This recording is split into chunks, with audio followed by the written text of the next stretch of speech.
with another edition of Real Estate Insider. Today I have the lovely Rondalyn Riley with Exterior Inspections out of the Hello. Woodlands, Texas. How are you? Thank you so I'm much for good. coming on the show today. Thank you for having me. It's a pleasure. Yeah, awesome. Very nice to meet you. I've always been fascinated with inspectors and their job, what they do. Us being a mortgage lender and doing loans, and the inspection being such an integral part of the home buying process. I have to admit that I've never read a full inspection report. I've read partial, and I always get overwhelmed when I'm going through because it's so big. Right. And as most people are, yes.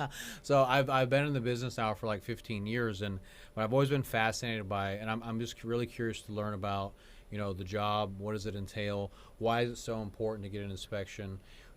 We deal with a lot of first-time buyer millennials, and sometimes they try to justify not getting an inspection, thinking that the appraisal will be okay on its own right, and then later on we get calls later, hey, we had a cracked foundation, there was a problem with the roof, problem with the plumbing, etc., problem with electrical. So I think for all the viewers today, all the listeners, and all of us, educate us on your business, because we'd love to learn, and kind of start wherever you'd like to. Okay. Well, my company is called Exterior Inspections. Okay. And, when I started 20 years ago, that's all I did was the outside. So it's kind of a misnomer, because people say, you do inside too? So yes, I think real estate inspections are extremely important for the consumer to have a good general understanding of what it is that they are purchasing. I teach real estate inspections at Champion School of Real Estate, and I always tell my students that it's so important that not only we inspect and report our findings, but also our job is to educate the consumer, because for most people, this is the single largest purchase they're ever going to make in their life. Right. And, especially for the first-time home buyer, as you said, that, that's a lot of your business. You're right. First-time homebuyers are kind of trying to make that decision as to whether or not it's worth the money to invest in the inspection. So, let me just start by saying that a really good inspection is not going to be an inspection that just overwhelms you with information. The Texas Real Estate Commission has a standards of practice, and the standards of practice outlines what an inspection should be. I gotcha. And so basically the inspection is a general inspection, predominantly visible, or visual rather, and it includes operation of equipment. So things like the furnace, the air conditioner, the heater, the water heater, the kitchen appliances. Yeah. And so, there are inspectors that are trying to market themselves to, have all these bells and whistles. Okay. And really that gets away from what the Texas Real Estate the Real Estate Committee really intended an inspection to be. I see. And it leaves the consumer overwhelmed. Okay. So from my perspective, a really good inspection, I would say that a terrible house would probably be about 20-page report, maybe. Okay. And so I hear reports all the time of people getting, 80-page reports, 150-page reports, and that's really easy for someone to get overwhelmed with. And what I find is those types of reports are full of what I call fluff and stuff. Okay. So you said you've never really read through an entire inspection report. Yeah. From beginning to end, and that's because most of them have a bunch of fluff and stuff. Okay, that's the ones I've seen have not been 20 pages. They've been 80 pages, and I just don't have the time. I work 16, 17 hours a day. I can't read the whole thing. So I think a lot of that is photographs, which I think pictures are good. But a lot of it is just maintenance type information and information about what the house should be versus what it is.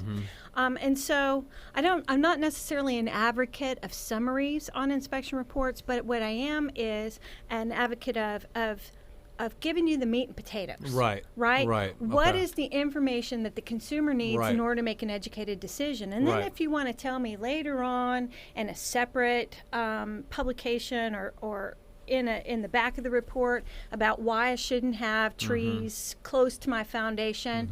That's something that can be read at a later date after the stress of the whole real estate transaction. Because as someone who has been a first-time home buyer at one time, or I was totally overwhelmed with am I going to get this loan? Am I going to qualify? What do I have to do next? So by giving the information necessary to make the decision and all the educational stuff at the end, I think is advantageous. Right. Okay, so now on that, so the next question for me is then, and what I see, and I'm sure you've been a teacher and been in the business, what is the meat and potatoes? How do we pluck out what are we looking at, right? So on the promulgated report form by the Texas Real Estate Commission, you've got the check boxes on the side: inspected, not present, deficient. If we're talking about an older house, it is not uncommon that almost every single section in the inspection report has a deficiency box checked. Okay. So I think what's really important here is for the inspector to go into enough detail to help the consumer understand what's big deals versus not big deals. So what I say in class is this: I say there's kind of what we call the big three. Okay. Foundation. Yep. Right. HVAC equipment. Okay. And roof. Okay. Because basically repair or replacement of those three items starts at about $5,000. You know? Okay. And so, the inspector should have a conversation with the client. Okay. In terms that the client can understand. If I were a doctor and I talked to you like I talked to a colleague, would you necessarily, when I was diagnosing an illness, would you know, leaving my office, that really you only have 2 weeks to live, right? But if I talk to you as a layperson, and I call that bubble terms, and I don't mean talking down to people, but talking to people on their level of understanding, and not using jargon, industry jargon, but to help them understand what it is we're talking about. And that's where pictures come in. And that's also a really fabulous reason why someone should be present for the inspection. I mean, I know it's not always possible, but even if you can't make and be there for the whole inspection, because a lot of times a full inspection can last anywhere from 2 to 5 hours, depending on the size of the house. At least if the client shows up at the end of the inspection, they have an opportunity to have that closing discussion. And if they need to go, this inspector wants to go show them, this is what I'm talking about, or they say, I don't understand what you're saying. The inspector can take them around and show them to whatever it is that they're about. Now I want to add these points in for slides. So you're saying the big three is the roof, HVAC, and foundation. Yes. So let's say that I had a deal in spring a couple days ago that had 5 years life left on the roof. So if you see something like that, I mean, what should the customer do? What does that mean?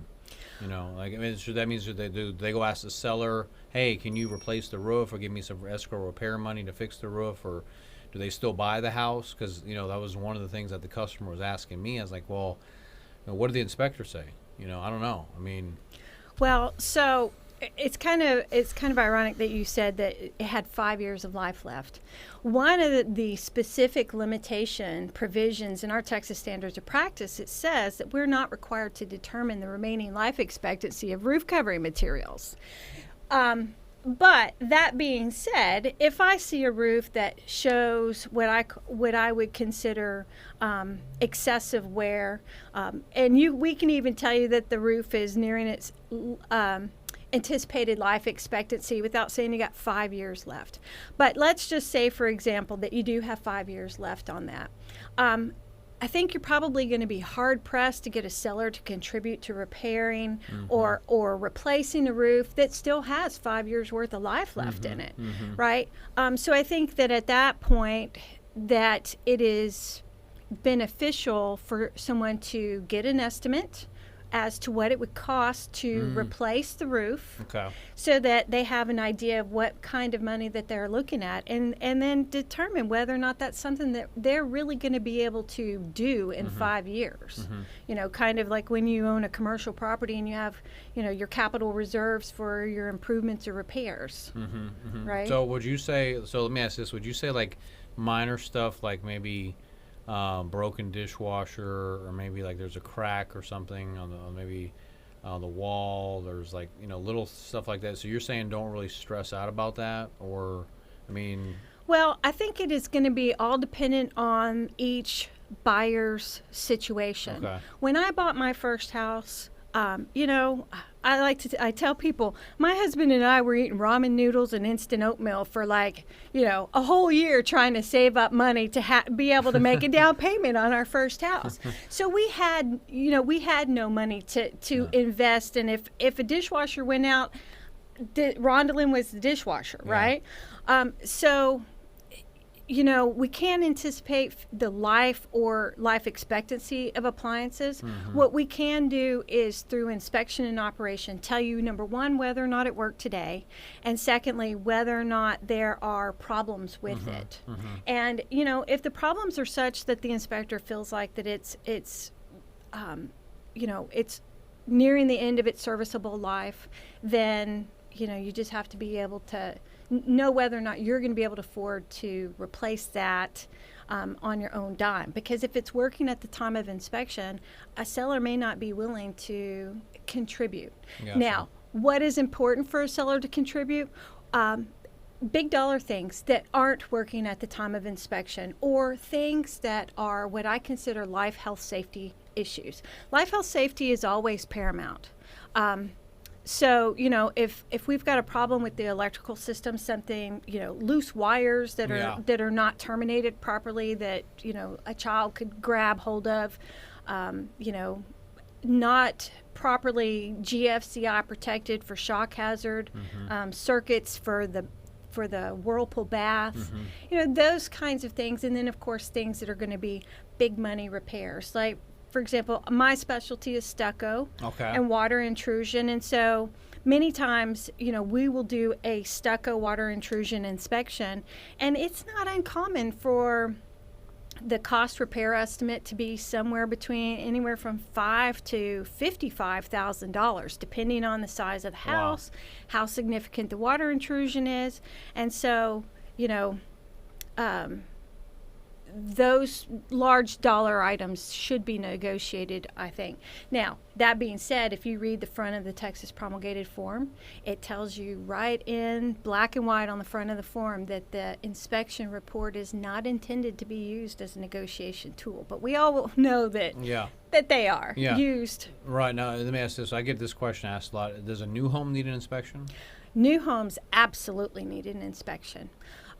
You know, the thing is that if a new home is built in a municipality, yes, the municipality does have, say, city inspections, for example. Like Houston. Like Houston. Okay. But if you think about the number of houses that are going up in the city of Houston versus the number of inspectors, and I've done a presentation to their structural building department, and they had, I think, about 50 inspectors present. All right, so if you consider the work caseload to the number of inspectors, they have, you know, the caseload such that they don't have a lot of time to spend at a house. So it's always beneficial to have a third-party inspector, if you can afford it, also going behind the city inspectors. Now, even if you're buying a spec home, one that has been inspected in a municipality or outside of a municipality, you know, contractors are human, and humans make mistakes. And so, you know, just because it's a new house, it doesn't mean that there are not building code violations, and it doesn't mean that there are things that are not done, installed or constructed correctly. Right. No, of course. And then one other question I had, so, I mean, for customers, because people trying to buy a house, so what do people, when they're choosing an inspector, this, because we land all over the country. Right. And so people watching this could be in Orlando, New York City, LA, whatever. So what do they need to stay away from when hiring an inspector? what do they need to look towards? I mean, aside from Yelp reviews or whatever, I mean, how do they make a decision on who to hire as an inspector? Is there a certification, or I mean? Well, so if you're in a state that requires licensure, and I know that there are about 15 states in the United States. I'm not sure what all of them are, but I know, for example, Nevada requires licensure, Texas requires licensure, Louisiana does, Florida does. Okay. So first and foremost, find out whether or not your state requires licensure. Okay. So find out, guys, if you're looking to get inspector, make sure to see if the state requires that the inspector has to be licensed. Now, in states that don't require licensure, for example, I know New Mexico, last I checked, they didn't require licensure. Is the inspector certified, or are they a member of some sort of nationally recognized organization or inspector association? So some of those are ASHI, ASHI. Another one is NACHI. NACHI. Okay.